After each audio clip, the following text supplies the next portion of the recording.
Good morning and welcome. My name is Jeff Hayden. I'm from Holyoke Community College and part of the Business Workforce Development Connection here at the college.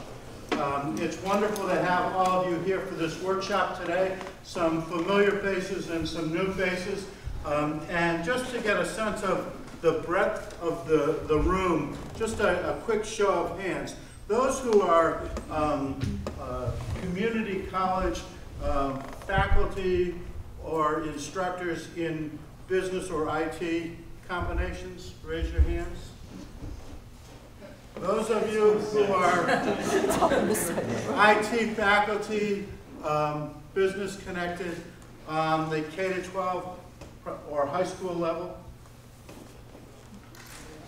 Those of you who are four-year institution on that level of IT or business. Okay. And those of you who are not faculty, who are administrators or IT professionals from your various institutions or locales. So there's a whole bunch of us. As the day goes on, I'm sure you'll have a chance to meet and greet one another, but that gives you a sense of the breadth of the folks who are here. And I say, from my point of view, it's great to see so many friends, but also so many new faces. When we think about what you're about to do today, there's two primary purposes. One is to try to get your hands around this notion of what a high-performance computing center in Holyoke will mean on an educational level. And whether your perspective is as a faculty member concerned about curriculum or as an administrator concerned about the types of programs, the number of programs, where they'll be held, all the logistics. We're trying to get our arms around that today.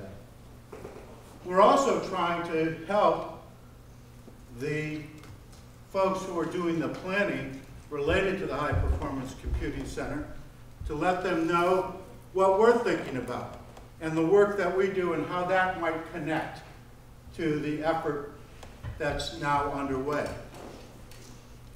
A little bit new, a little bit old. If you look at the agenda, you'll see things like community and storage and networking, a lot of familiar stuff. And then for those of us who are locked in offices as administrators, some things like cloud computing and high-performance computing, which are, at least for someone like myself, relatively new. So I think there's an exciting day planned for you today. On behalf of Holyoke Community College and Bill Messner, our president, we're delighted that you're here. We're also excited by the energy of all this new stuff that's being brought to Holyoke. From the perspective of someone who had been in economic development for the city of Holyoke for over 12 years, to see the energy that this project and this endeavor has brought to the city and to the region is extremely exciting. And you're part of that at its very beginning, developing the new and bringing in the familiar with that. So again, welcome to Holyoke Community College. We're pleased to be a partner in this. And now to give you the real meat of the agenda and all the details for today, I think, or to get us started anyway, is Rick Adrian from the University of Massachusetts. Rick. Thank you. Thanks, Jeff. I want to add to Jeff's welcome. I appreciate all of you being here. The main reason I'm here is because I still run something called the Commonwealth Information Technology Initiative, which was an initiative that started up in the late 1990s that actually the keynote speaker today, Jim Kurose, led for a number of years, and then somehow I came back to NSF from a visit to NSF and was gifted with taking it over in about 2004. City is really responsible for trying to improve the quality of IT education in the state. What we've been able to do is fund both this workshop and a workshop that occurred April 15th The April 15th workshop was all about the education and outreach activities in and around the Holyoke Green High Performance Computing Center. And it was an excellent workshop, generated a lot of excitement, so much excitement that it caused a proposal to be generated in an incredibly short time to NSF, which we're hoping has a chance of getting funded.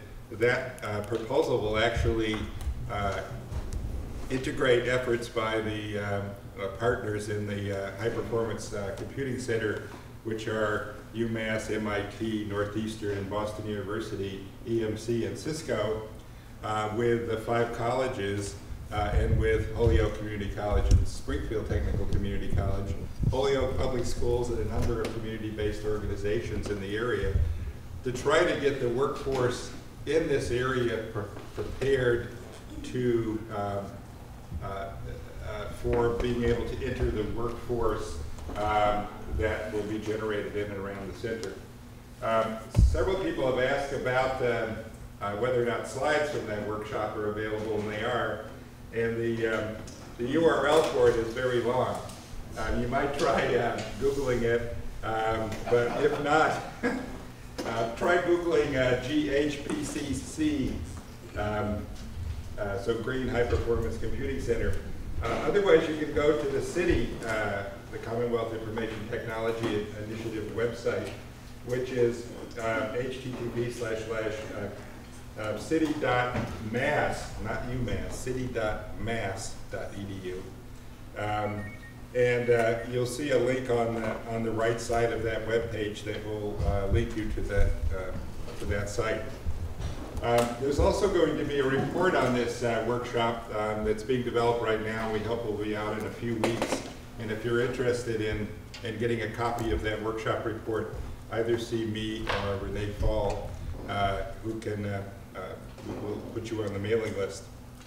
The other things that we've been doing lately is that between this workshop and the one I just mentioned, the department actually, not the city or the other thing that I run, funded a cloud camp at Springfield Technical Community College, and I believe that, Gordon, you have most of that online.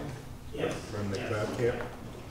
I also want to point out that we were involved in the Tech Futures Forum that Deborah Boisvert ran a couple of weeks ago. So anyway, I want to welcome you today. We are, as Jeff said, covering a number of interesting topics here. And I won't go over the agenda. You can read it for yourself. We begin with an interesting keynote speaker, and I will turn it over to Gordon Snyder, who's going to introduce the speaker. So thanks again and welcome.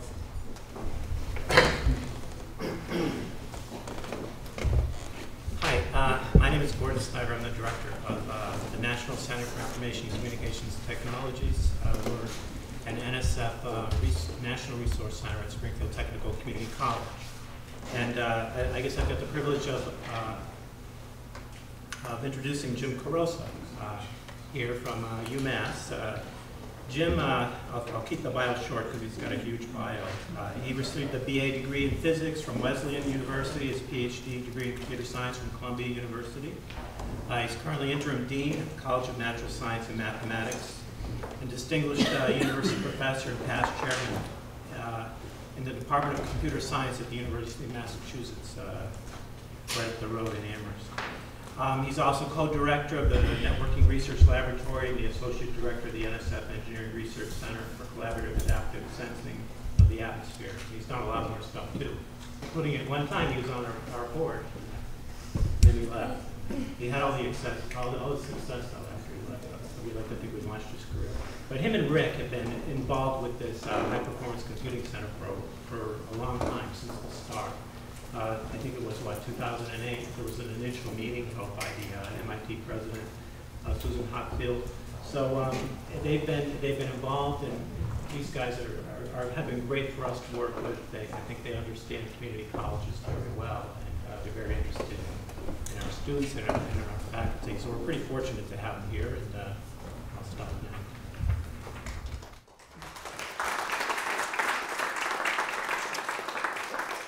So thanks very much. It's really an honor to be here I see I see lots of friendly faces, some friends, some new people in the audience.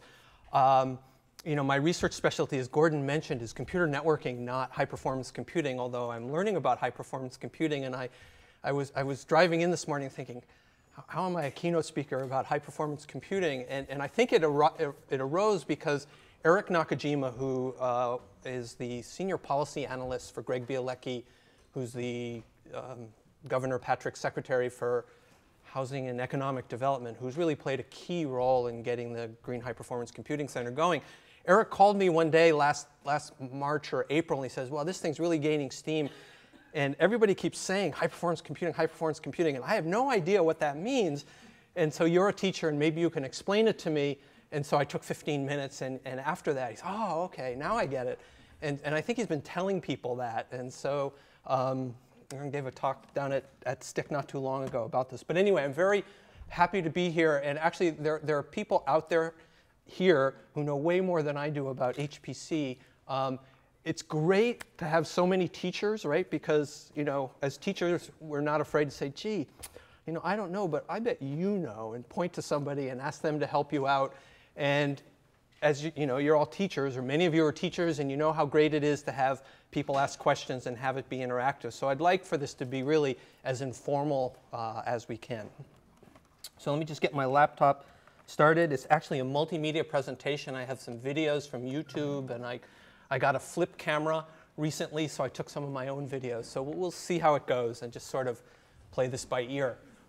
So I was asked to talk about high-performance computing, and I wanted to do it in the context of the Massachusetts Green High Performance Computing Center that everybody's heard about, the GHPCC, as we call it.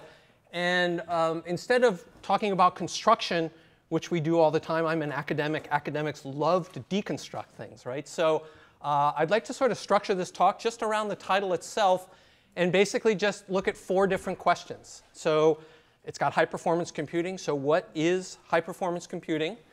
What does a high-performance computing or data center actually look like? So I've got some really cool videos of that. What does it mean to be green? You know, this is a question that in the GHPCC we struggle with because people ask us that question again and again. So, you know, we're getting the answer pretty honed, so I'm going to try that out on you. And finally, it's in Holyoke, Massachusetts, where we are today. And so what might this mean for Holyoke, the Pioneer Valley, and the Commonwealth? And I'm going to rely here on a lot of material that I got from Rick and that actually emerged from the workshop that was held here on April 15th. Okay? So this is the overview of the talk. I just go through again, what's HPC? What does a data center look like? What does it mean to be green? And then some thoughts about Holyoke.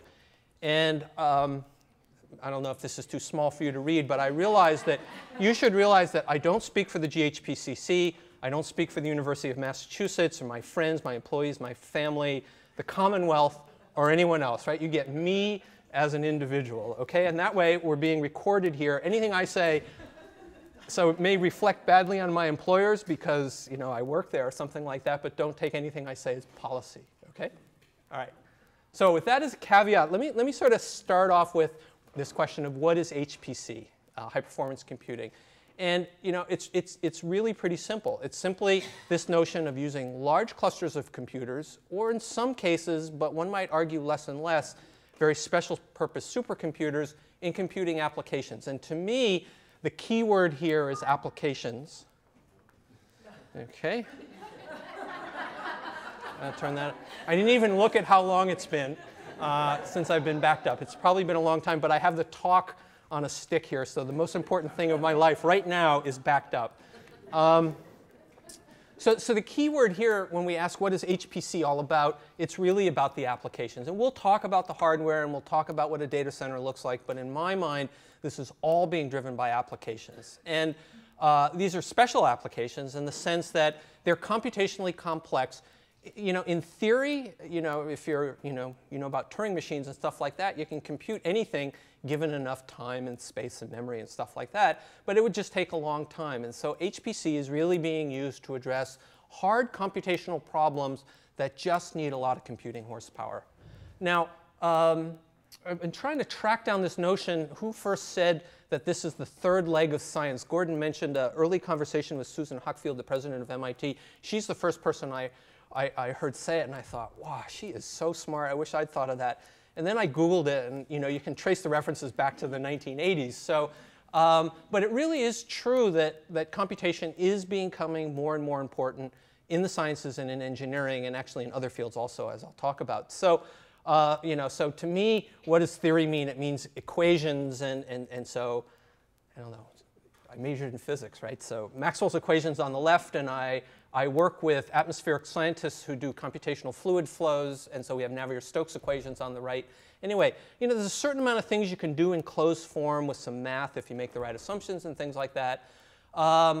More and more science seems to be moving towards experimentation.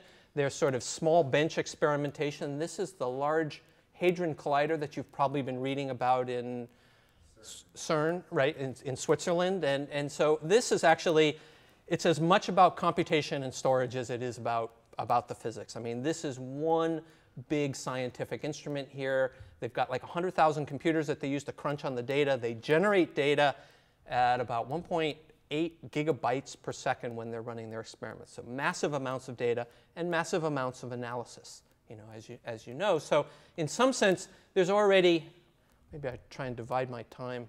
That's OK. Already we see computation over here on the experimentation side. And then on the right-hand side, the lower leg of the triangle is computation, and that's what we're here to talk about today. So I thought what I'd do, again, sort of risking walking into areas I know absolutely nothing about, is to just give you sort of a feel for a couple of problems in computational science.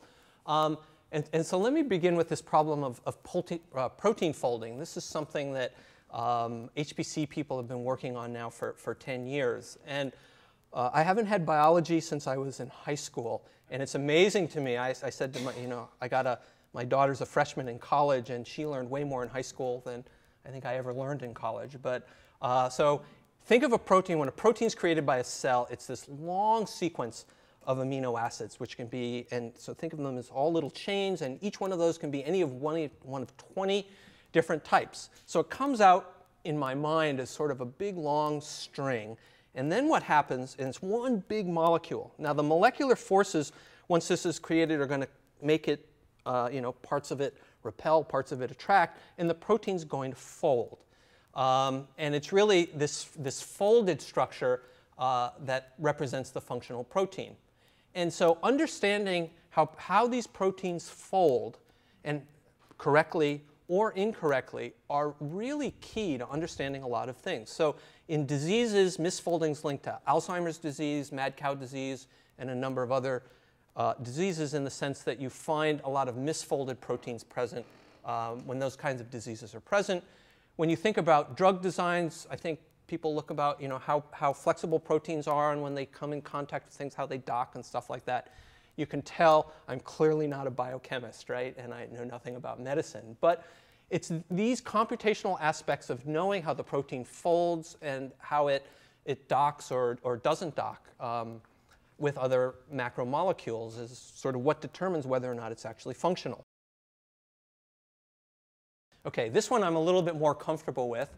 Gordon mentioned that up at the University of Massachusetts, we have a center on collaborative adaptive sensing of the atmosphere. The reason I put Oklahoma out there is that we actually have a test bed of small, inexpensive network radars, and we look at the atmosphere close to the ground to do hazardous weather detection and prediction also. And so we do a lot of computation as part of the CASA test bed. And to just give you an idea of a very simple example of the kinds of computation that go on here, think about, my friends in meteorology say, think about the atmosphere as a fluid, OK? And then think of it just as one big volume. Think of it divided up into little cells. And now you have sort of flows, atmospheric flows and winds sort of flowing through this 3D volume that you have here. And imagine you've got computers inside each of these volumes. And their job is essentially to simulate what's happening. Flows coming in, figuring out how those flows diverge within whatever the voxel, maybe a 10 by 10 by 10 meter voxel might be one piece of the computation. And you actually simply run the atmosphere forward in time, and you make predictions. And so this takes a massive amount of computation because the atmosphere is very big. And if you do this at fine resolution, meaning lots of small voxels, these three-dimensional little cubes in space, it takes lots and lots of computation to do that. So let me give you here.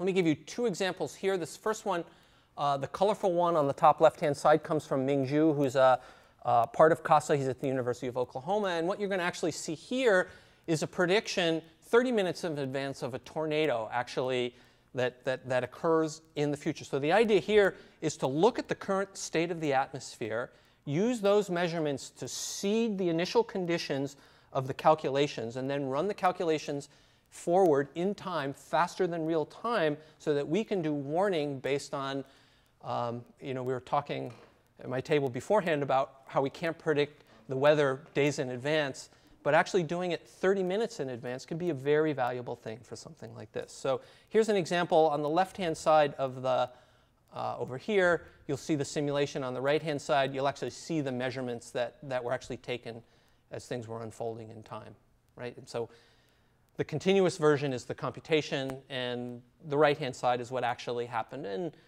well, we could go into a lot more discussion here, but I won't do that. Yeah, OK, so I come from the University of Massachusetts. We have 5 campuses, and so I just wanted to let you all know there's lots of interesting high-performance computing going on all the campuses. On the Amherst campus, our biggest users of high-performance computing are people who do galaxy formation simulations in our astronomy department. You see some people from the med school here, and also from our Lowell campus who are doing things with protein folding. The Dartmouth campus, people looking at how oceans, so you see a lot of flows, for instance. This is looking at how ocean currents actually do their mixing. On the top right-hand side, that's an energy application that's looking at trying to model how protons cross membranes in fuel cells. And then on the bottom right-hand side, Rob DeCanto from the Amherst campus. You probably know we've been doing a lot of work on our campus on climate change models. And we say HPC is the third leg of science and engineering. And maybe one thing to take home from this talk is actually that it's a lot more than just science and engineering. So there's energy, materials, so nanoscience. Got someone from nanoscience from MIT here who actually works in this area, from astronomy, physics. So computational finance, how do we do financial modeling and do trading analytics? There's a lot of computation that goes behind those swings in the Dow Jones of 500 or 700 points, right? I mean, that's all being driven, a lot of it's being driven by computation. Industrial product design and services such as decision making and risk analysis, supply chain management, and things like that. So there are lots and lots of applications. So, let me finish up here. So that's all I wanted to say about applications. I'd mentioned earlier that there's sort of lots of different types of high-performance computers, and they probably start, this is something called the Branscombe pyramid. You see small scale, sort of the stuff we have on our desks. These are sort of this next class of computers going up, so there's lots and lots of these. On the smaller scale, the campus and sort of the small scale industrial data centers. Then we've got the large scale resources. These are some of the national facilities that we know about, places, I'd put places like Google and Yahoo and Microsoft, their big data centers there. And then that leadership class pyramid. So Louis Branscombe was an IBMer, as I recall. He was the director of research at IBM. Yeah, director of research at IBM and very high up in the National Science Foundation, as I recall, when this was done. This leadership class, these are sort of the really mega, there's 2 or 3 centers like that in the United States. And so HPC really starts with this green part of the triangle and then sort of moves all the way up to the top.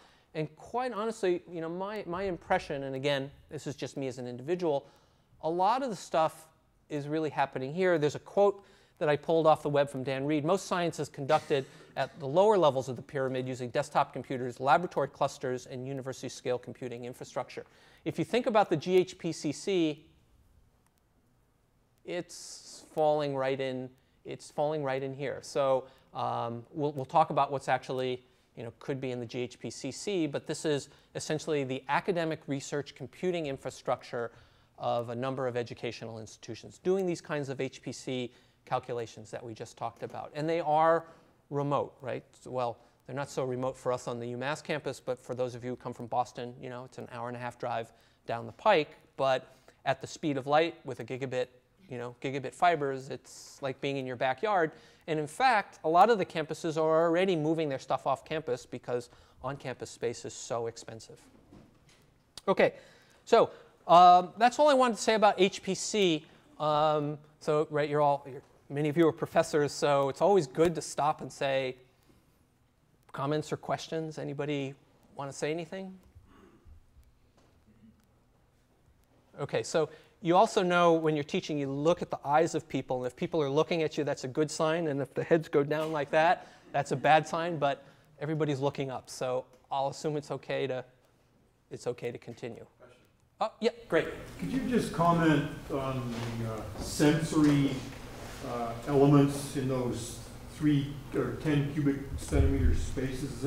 Where does that information come Okay. from? Is that Great question. And I can actually answer that in a lot of detail. So the question is, in these 3-dimensional spaces, where does the data actually come from? Typically, that will come from remote sensors like radars and lidars. But sometimes, you know, balloons are actually launched up from the ground, so they'll do in situ measurements, and sometimes it comes from satellites. And actually, when you do these kind of calculations, a lot of times you'll initialize them by what's called data assimilation, meaning just you're taking it from lots of different sources. So you may, for instance, it turns out it's very important to be able to model things very close to the ground. And so those things can actually be measured in situ. And actually, the models go down from the atmosphere actually into the soil to measure the moisture content there as well. But you know, once you get sort of 10 or 20 meters off the ground, it's typically done with remote sensing, except when you get up really high, and then that's done more by satellite. Okay, and then those data are all brought into a central computing site, and that's where the computation takes place. And that's actually what we do in CASA. Okay, thanks. Okay, so what does an HPC center actually look like? All right, so I've got 2 examples here. Actually, I've got 3 examples. It occurs to me I probably should have picked Cisco and EMC, but these are actually the ones that I found, and they've got, at least in one case, good videos. Okay, so I picked Microsoft because maybe you might have read about this. The first pictures I saw of the Microsoft data center, it was a big parking lot, literally. And the reason for that is there's a form of data centers in which the computers, the cooling, the electricity, all comes in a container, like the thing you load on the back of a semi. And the reason it looked like a parking lot is that the way you bring the computers in is you back the semi into the enclosed facility, and you don't dump it off. You slide it off very carefully, right? But you put it in place, and then the truck drives away. You hook up the networking, the cooling, and the electricity, and you're ready to go. Okay, so this is actually in the Microsoft facility. As you can see here, they've got room for 56 container slots where you can back up a semi and drop off one of these containers. And we'll actually look at a Google video of going inside one of those containers. And these containers can have up to 2,000, 1,500 to 2,500 servers per container. The 30 megawatts is just the amount of electricity that it's currently dimensioned for. But they also have, I didn't actually say that, but upstairs, it says over there underneath the picture, they have traditional server rooms upstairs. So it's a 2-floor facility with sort of the parking lot on the basement, on the ground floor. Why did they choose Chicago? Inexpensive electricity and near gigabit crossroads. So the connectivity, the things you can plug in to these trailers turned out to be really important for them. Now Google, on the other hand, it's a little bit harder. For a long time, nobody knew what Google was doing. They consider it sort of a proprietary secret. They won't tell you how much energy they use and things like that, so you can't find that information out. And there was a story that was broke by the New York Times in 2006 when somebody flew over this data center and said, oh, look, they're building a big data center out in the, it's called the Dales, or I think that's how it's pronounced, in 2006. And this is actually on the Columbia River. I think it's on the Oregon-Washington, it's in Oregon, and I think that river flows between Washington and Oregon. Washington is on the right side of the river. Okay. And that's looking west. Okay, so as always, when you speak or teach, there are always people who know more than you. And so, yes, so it is on the border between them. And so let me see if this works out. I want to, let's walk inside a Google data center, and I'll see if I can get this to work out. I'm not going to show you the whole video, but there are parts I did want to show you.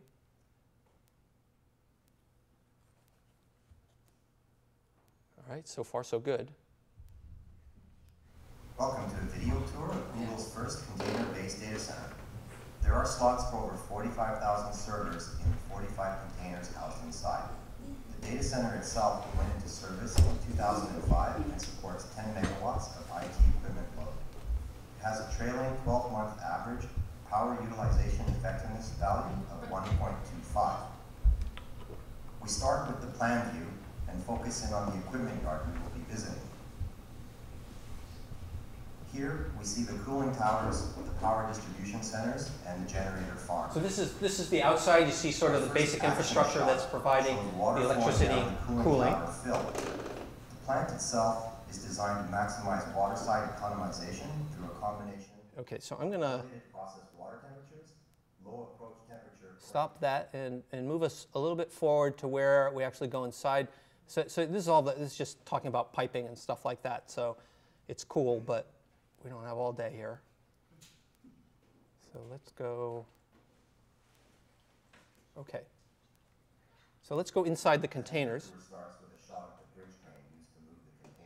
Okay, so this is how they're moving the containers. It's just big sliding racks. So those are the containers you can see parked. There are 15 containers on the single-story side and 30 on the opposing 2 stories. Amongst the safety considerations in using containers, we included emergency exit stairs and egress pathways as required by code at the tail end of the units. This final view gives us an idea of the scale of the hangar bay.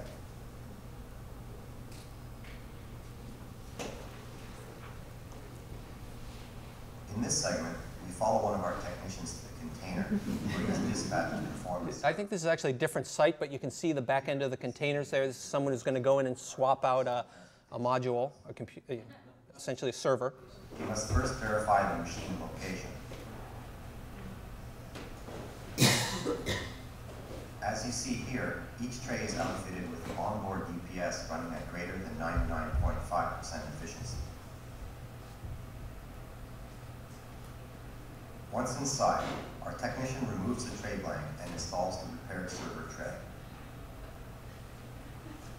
So actually we'll talk about the cooling here a little bit later. At approximately 27 C, or 81 degrees Fahrenheit, enabled by attention to good airflow management.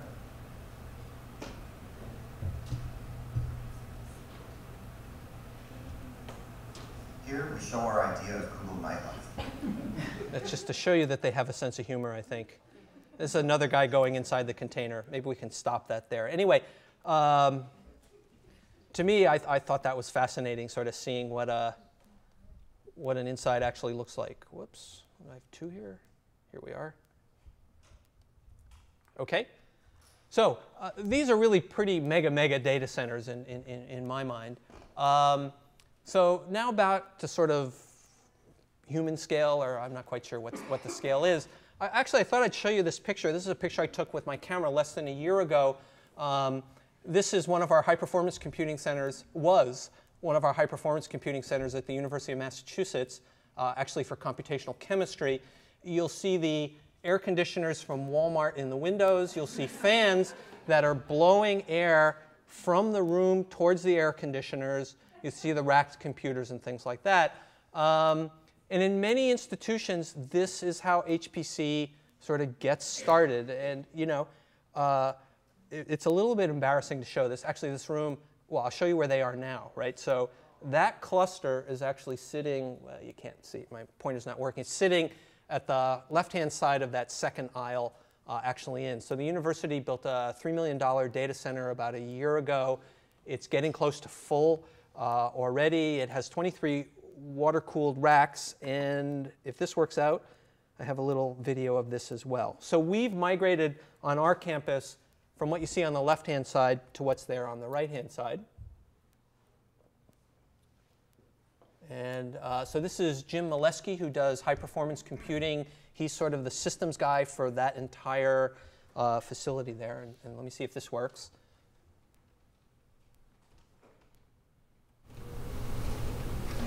Okay, so Jim, you want to just say hi? How you are? This is Jim Molesky, and I work for the Kurose Massachusetts, and I'm going to introduce you to our high-performance computer clustering tool. Great, let's go in.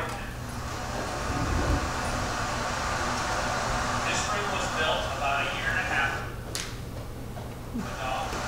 This room contains 23 racks for high-performance computing. Each rack has the ability to offload approximately 12,000 BTUs of heat. So you can see, in some sense, it just looks like the inside of one of those shipping containers. In my mind, I've come to think of those shipping containers, instead of having a wall made out of sheetrock or something like that, it's made at the factory. It comes in a metal case and is dropped in, rather than just building the walls yourselves. The water then goes out, that's piping to all. So that's where the chilled water comes in, flows over to the racks. So if you look closer at this unit, we'll step around this side over here.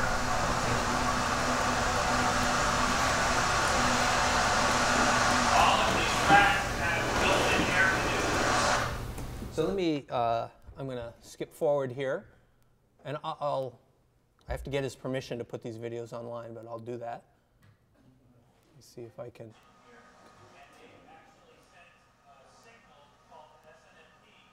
So we're going to actually see the astronomy cluster. He'll talk a little bit about that. Clock ticking, and once it reaches a certain amount of set time, it shuts itself. Sorry. Great. Can you show me the astronomy cluster? Absolutely. So this pod right here is the astronomy cluster. This cluster is made up of approximately 250 computers, along with a SAN, storage area network. The storage area network is actually the equipment that is used to store all the data. This data is actually astronomy. What's that? They're looking at galaxy formation, galaxy formation. So this storage area network contains all the information for the galaxies they're doing research on. And then what happens is, when they try to do their research, they take all this data and port it onto the servers locally. So the servers cache all this data in their memory to speed up the CPU cycles. I'll point out the security cameras up there. I'm not going to have time to go through the security part of the video, but we're carrying cards that track us through the room, and the entire room is under video surveillance by multiple cameras. So let me stop that there. Again, I thought it'd be good just to take a look inside and see what a couple of different high-performance computing centers actually look like.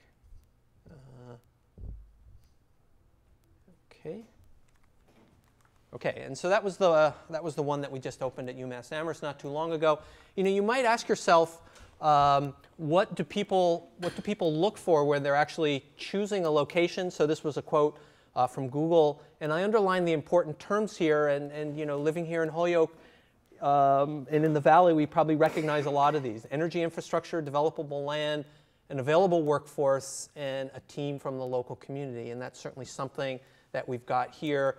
A team from the community, broadly defined across Massachusetts, all coming together here for the GHPCC. Network connectivity is really, really important. People probably know that we're right at the crossroads of gigabit crossroads down in the Springfield area and the various fiber optic loops that we have going up the valley. And then other things, housing, cost of business, things like that. Okay, so what does it mean to be green? So that's all I'm going to say about high-performance computing and what the center itself, a center, might actually look like. And so let's talk about green a little bit, and I'll give you some good references here, I hope. If you look at, there's various stories, sort of urban legends circulating about how much energy the internet, for instance, actually takes up of, worldwide consumption of energy. But this is a pretty reliable number for all of the data centers and telecommunications and all the personal devices we have. About 3% of the total carbon emissions that are being put out by humankind. It's growing relatively rapidly. And so data center power and the cooling's very expensive. And if you take a look at this chart on the right-hand side, to me, this was a real eye-opener. So we've got time on the x-axis there and amounts of dollars, and this is for how much it costs to have basically a slot on a server rack here. The blue line is the server itself, right?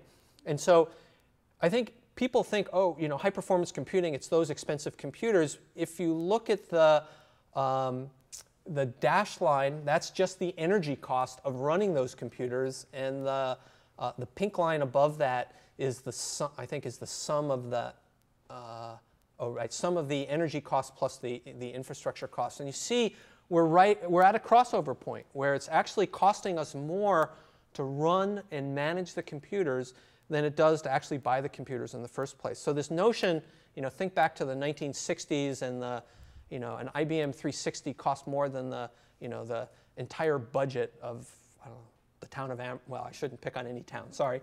And now, you know, computing costs are essentially flat. You're getting more for your money, and the cost of electricity and management's going up. And so now you can start to see why people are thinking about moving things remotely, because these are the costs that are beginning to dominate: the power, the cooling, and also, quite honestly, the people cost as well. Okay, we've talked a little bit about this, actually, both of these things already. This is a picture, again, of the Google Center in Oregon.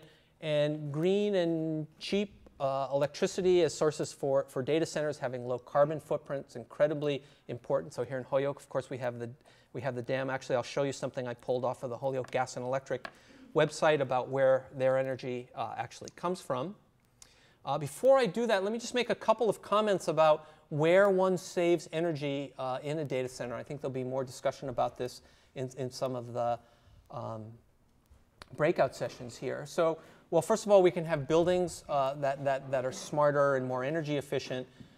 It turns out that the cooling is really one of the dominant energy costs here. So smart ways to do cooling, to be able to direct cooling to where it's hottest inside those bays and at the machines that are hottest, that are running literally running the fastest. If something sits there and idles, a server idles, it's not expending a lot of electricity, it's not generating a lot of heat. So dynamically moving cooling where it's most needed, and then those videos both had an extensive discussion about how heat is actually dissipated there across on the racks. Other forms of efficiency that we can gain here have to do with better chips, better servers, and better systems. So smart chips like we have in our laptops that consume less electricity.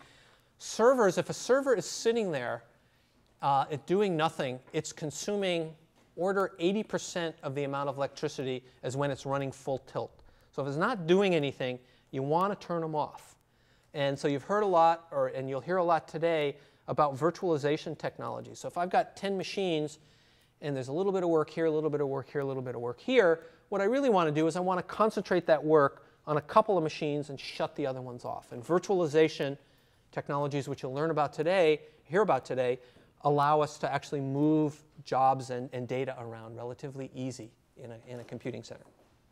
Okay, some of you may have heard of this acronym PUE. That's the power usage efficiency, and that's just the ratio of the amount of power that enters the facility versus what gets delivered to the computer. So you can think of it as, in a sense, the energy loss. Currently, fairly recently, the PUE value for a data center, typical data center, was around 2. Okay, and that means that half of the electricity you draw doesn't even make it to the computers. It's used primarily for cooling. Google publishes that their PUE is around 1.25, and so you see some EPA estimates here that by 2011, current state of the art is going to be 1.2, and so what's this? 2010, Google's saying 1.25, and some data centers claim less than 1.2, so those estimates seem to be pretty on. Okay, let me skip that and just finish up here. The talk about greenness. To me, we're green. We, meaning GHPCC, are green in 3 ways. there's green energy sources. So that pie chart there shows where Holyoke Gas and Electric in 2008 got its electricity. So 78% from hydro as a renewable source, 15.2% from nuclear. It doesn't have a carbon footprint, let me say that. And other is 6.8%. So when you look at the carbon emissions that are produced by Holyoke Gas and Electric and you compare it to the typical way a data center actually gets it, where it gets its data and how much carbon is emitted, it's order factor 10 or higher better to be at the GHPCC just in terms of the carbon loading there. So we're green in terms of how we're using energy, where the energy sources are. We want to be green in the facility operations, so a low PUE, that we're not spending a lot of electricity cooling things, that we're delivering electricity to the computations, and also that we're sharing computing infrastructure across institutions. So, if I've got a computer, one of mine from UMass, and it's down at the, it's down between the canals, and I'm not using it, and there's a researcher at MIT who wants to use it, they should be allowed to do that. So we do what's called federating. We take our organizational infrastructure, we put it together, we let each other use it sort of when we're not using it. Or, well, you can do it a lot of different ways, but this notion of federating to share resources is way better than buying stuff and letting it sit there idle a good part of the time. The last part of greenness has to do with the computational social science and engineering. The thing we talked about before about how computational science in things like energy and environment is computation central to those things. Okay, so let me finish up. I've only got a few minutes, so I might go through this one. I might skip a couple of slides here. But the last part of deconstructing the green Holyoke High Performance Computing Center is Holyoke and the Pioneer Valley and the Commonwealth, and what does this mean? So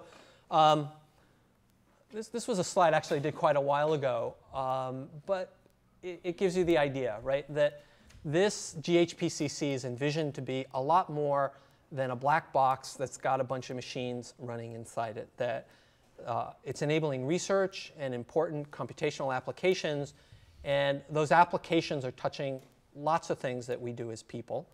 And when we think about the education and outreach, Rick Adrian talked earlier about the workshop, and many of you were present at the workshop that we had here, actually at HCC on April 15th. But lots of education and outreach activities to be associated with the GHPCC. And there's some pictures here that come from, Deborah, there's something from Baytech and Kate, a career day in Boston. An IT open house at Stick. So a lot of activities that are going on among the GHPCC partners. Just a word for those of you who weren't here for the workshop, who was there. To me, the most amazing thing was the show of people from the community who registered and attended and really participated so actively in the workshop. So you'll recognize, so HCC takes the prize for the most participants, but people from the Holyoke school systems, from ISO New England, from STIC and the ICT Center, people from all over the place coming and participating in this, and from a lot of community groups. What did we hear? So there were 3 breakout sessions, and let's see, some of the people who led them were here. They were broken down into K-12 community and economic development, and Carol Sewells from UMass and Bill Enden from the MTC chaired that. There was a community college session that Sue and Gordon, who are both here, chaired, and university partners Chris Hill from MIT, who's been very active in the GHPCC, and Larry Finkelstein chaired that.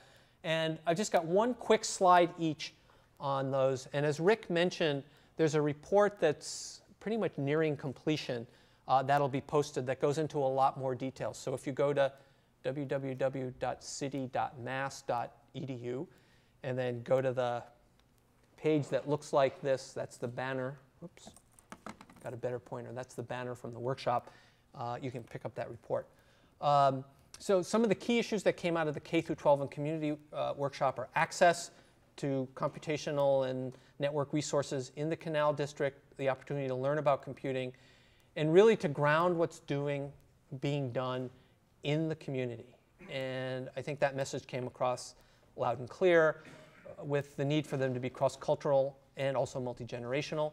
There is going to be space in the GHPCC. It's already being spec'd out. Well, let me say that the budget's been allocated for it. It hasn't been spec'd out, but it's going to happen for community meeting space. And actually, we had a first meeting here maybe 3 months ago at HCC to begin the discussion of what that should look like. The educational aspects for the K through 12, community professional development opportunities for teachers involving families, awareness and access about college and adult basic education. Okay, for the community colleges, tours, professional development, space camps always used as a great example, student mentoring. Let me see, other quick things, new programs, for instance, new degree programs in something like green computing, maybe in NSF ATE Center, it's a national center in something like green computing here at the community college level. Access to subject matter expertise in storage area networking, virtualization, elastic computing, data centers, things like that. And actually, with our ties to EMC and Cisco, we have tremendous opportunities there. I mean, it's better than having faculty, right? In the sense that you're talking to people, they're not going to tell you, but if you listen, you can hear where are they going to be 5 or 10 years down the road, right? They've got that roadmap. They're not going to tell you. That's sort of the corporate jewels. But if you ask them, what are the important things that we should be teaching our students about now, and listen, you know, that roadmap that they have in their head, that corporate strategy will be reflected in what we hear. And really, working with Cisco and EMC, I think, is a huge opportunity for us and for our students. We can embody those kinds of conversations in things like certification programs. Okay, universities, science in the cloud, doing computation on demand, both for universities and K through 12. You know, the notion that you're not going to have to maintain, I've done volunteer work in the public schools in Northampton, and you know, I can remember helping them maintain you know, a room with 30 IBM, well, nothing wrong with IBM PCs, they're great, right? But they don't have the expertise or the budget to manage that, right? And so they have to rely on parent volunteers, and then, you know, your kids are out of the grade school and you're helping in the middle school rather than the grade school. That's no way to really run a business. I mean, maybe it's the best we can do. I think the vision is we can do a lot of things in the cloud. A lot of that managing the infrastructure can be done in the cloud. I mean, companies are doing businesses on that, and maybe some of the science experimentation, like what if questions, what happens to the environment, what happens to the water level if we crank up global warming a little bit, or what happens if, you know, wind conditions change in this way. You can actually simulate those things, and students can learn through inquiry that way. From the more selfish standpoint, we in universities, you know, we want the best students we can get. We want fatter pipelines, and we want your best students, and we want to help get those best students into our institutions. And so enhancing the pipeline, and also one of the reasons we think is we can connect students from the community colleges and the K-12 into some of the research activities going on, because there's a lot of exciting stuff going on.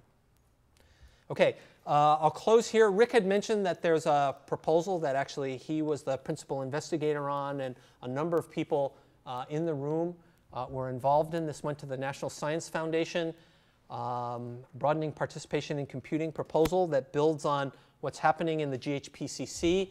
The 5-college is a very active, really amazing community-based learning effort going on in the colleges.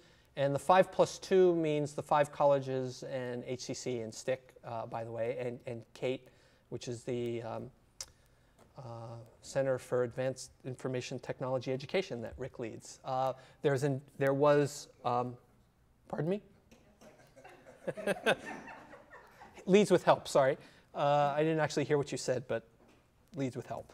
The Holyoke Public Schools and community-based organizations were involved in this.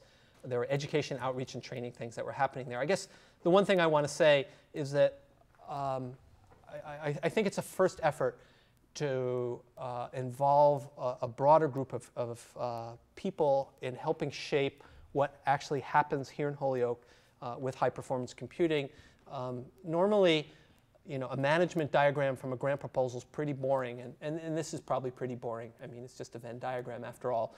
On the other hand, I think if you look at the steering committee and the groups of community organizations that are involved here, to me, it's pretty impressive. And if you think about all of the talent and horsepower and care and creativity that's sort of embodied in all of the individuals in their organizations there, it's really stunning. Okay, so I guess I thought I was done, but actually I did have one more slide. And this is just simply about economic development, something near and dear to everybody's heart here. The GHPCC itself, there are going to be activities there. It's not the solution. It's part of the solution. People probably have heard about the Innovation District in downtown Holyoke, that the GHPCC can be an anchor and serve, you know, think about earlier when we talked about where do data centers come? Why do data centers come somewhere? Why do you, I mean, not just data centers, but testing facilities and, you know, other kinds of IT-related activities that have infrastructure associated with them, but also people associated with them and jobs associated with them. Using the GHPCC as a proof point that these are the reasons, that these are all of the good reasons. I mean, we saw them already, right? The people, the workforce here, the access to electricity, the access to gigabit crossroads, and did I forget one? Well, let's see. I always say ping, that means networking. Power, that means electricity. Pipe, that means cooling. Permitting, that means the state sort of helping out, and people, right? The 5 Ps that can really make a data center and an effort like this really sing. Okay, so that's it. The talk was about sort of deconstructing everything that's going on here. And, you know, in the end, we're not deconstructing, we're constructing. And so I'm really looking forward. I'm looking forward to the future. I'm looking forward to, you know, all of these wonderful things happening in terms of HPC enabling good research, you know, providing infrastructure, not just for the region here, but really across the Commonwealth, leveraging the resources that we have here on the Connecticut River, saving resources, reducing carbon loading, all those kinds of good things, and opportunities for all of us. I think the opportunities that actually brought us here. So I think I overstayed my welcome by 5 minutes or so, and I apologize for that, but I'd be very happy to have a question. Consultant for the Holyoke Public Schools, thank you for your presentation. It was very interesting, and we really obviously well represented here today. Here's our science and computing brain trust over there. So we're really happy to be part of this. And as friends and collaborators, I have to point out that we're missing a couple of elements that I think are really key from the point of view of the schools. In the slide where you described the collaboration previously on education, I think that for the majority of our students, the meat of it really is academic preparation. Academic preparation for STEM careers. And so I would just really want to emphasize hands-on experiences for students K through 12, including in particular paid internships for high school students would be key to really moving our students into those college tracks and those positions. And I think in order to do that, one of the, you know, sort of tried and true is not reinventing the wheel. And so we have currently existing partnerships with the community college, with other private and public partners. Some of them are here today, obviously Five College Inc., you know, Holyoke. Others were not in the room, Hampshire College, Smith College. Maybe you are, sorry, I didn't see you. And in particular, the transfer programs, I was surprised not to see mentioned, because through Jack Kent Cook and others, we have a very strong transfer, community, you know, public school, community college, four-year college transfer program that could really use more support for STEM. It's traditionally been focused more on liberal arts. And so I think that those are areas that we'd be really interested in. And, you know, there's just fascinating for the non-scientists who are really interested in the pipeline, all of the research on what attracts women and students of color into technology. Right. And you might have heard, well, Smith College cited a lot of the research for before they started their engineering school. And it's fascinating research. Maybe some of you have done it. And some of the findings point to underrepresented students really being attracted to technology as a tool to solve social or environmental problems, not the technology itself, and sort of the imagery of technology that might not welcome our students. So, we're really looking forward to working with you and to seeing a change in the current paradigm where the majority of people who work in Holyoke are not residents, Right. Including myself, and we really want to change, that dynamic and really have residents work into these jobs and have images, perhaps, of our students up on those on the screen, and in particular, really keep us honest to this vision that Governor Patrick has about what this does for the future of our city, really being for residents and really moving into the college track more than anything. So, thank you. Wow. I'd like to start a 45-minute conversation with you about those. And actually, I guess there's the next breakout. There is a breakout coming up on at least some of those topics. Maybe if I could just make two quick comments in reflection on that.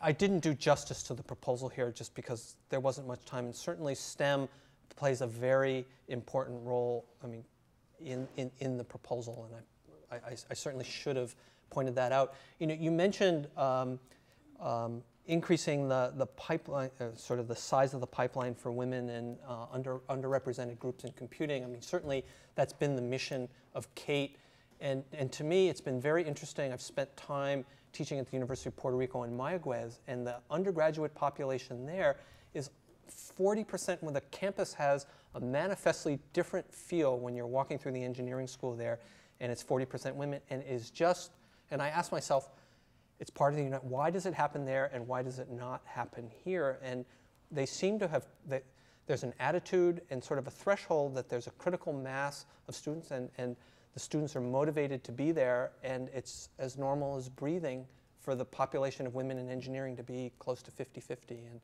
I'm really hoping we're going to be able to see that here. Yes? Jim, on your slide that, maybe it's the next one after this, or your last slide, and I can keep going to the one that talks about not just a solution by itself. Yes. One of the fears that we probably ought to re-articulate, because you argued that there's a whole lot more coming, one of the fears is that all that results is a warehouse for containers. Yes. And employment for a dozen technicians who work the 24/7 shifts that keep it running. But because of the ping, the brain power is somewhere else. Right. And so the community doesn't benefit. The places to go for internships would not be to go walk into containers, but would be to go to the science labs where people are using those computers.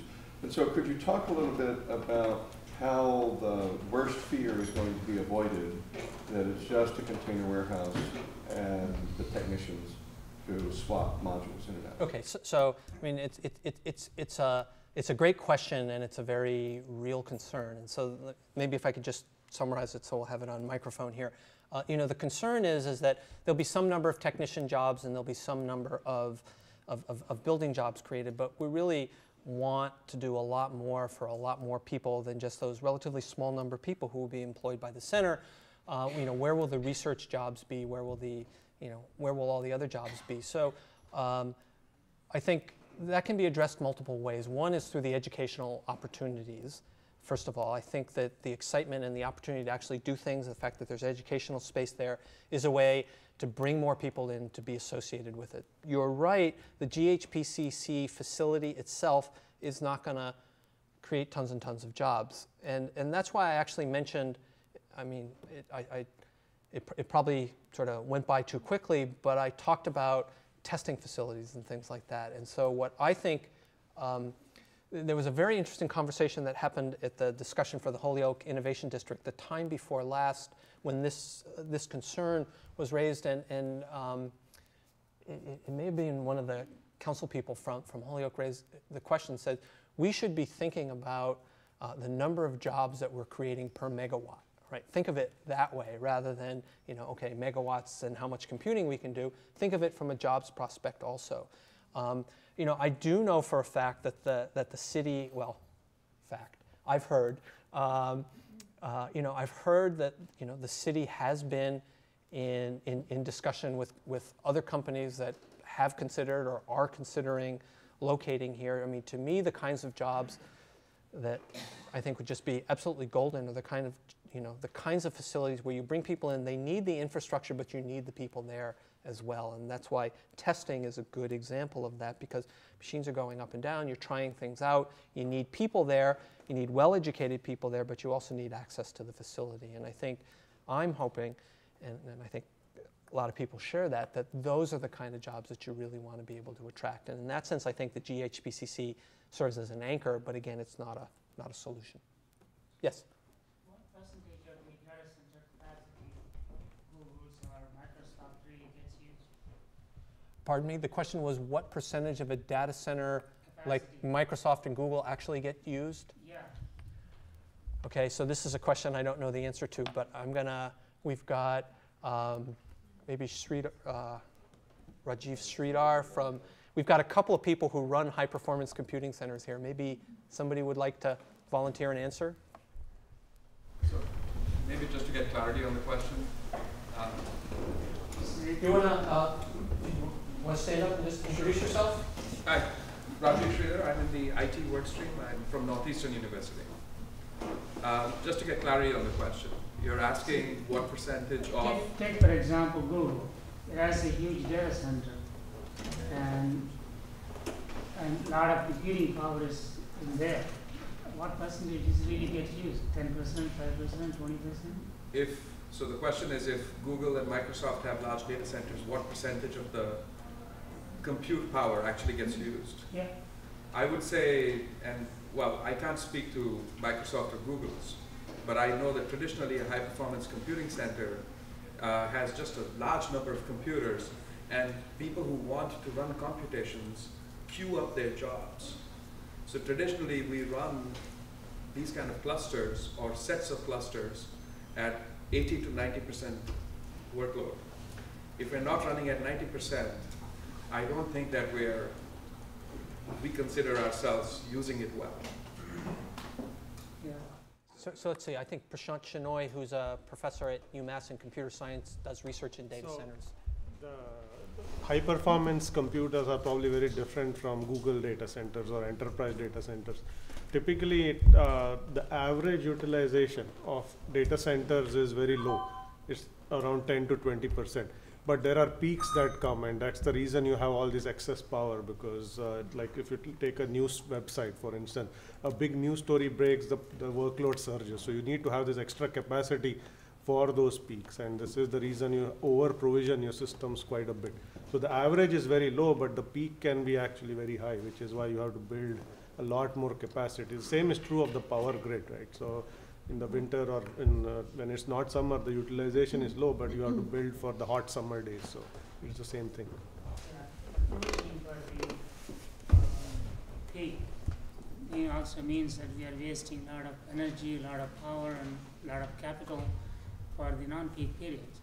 That's it. So I think you have to deal with the issue of how to efficiently use resources only when needed, turn things off, and so on. And that's what Jim was mentioning, that there are all these intelligent systems that are being built to deal with these issues. I think there will be a session that can address some of this later. I think we should thank Right. Jim for... Thank you.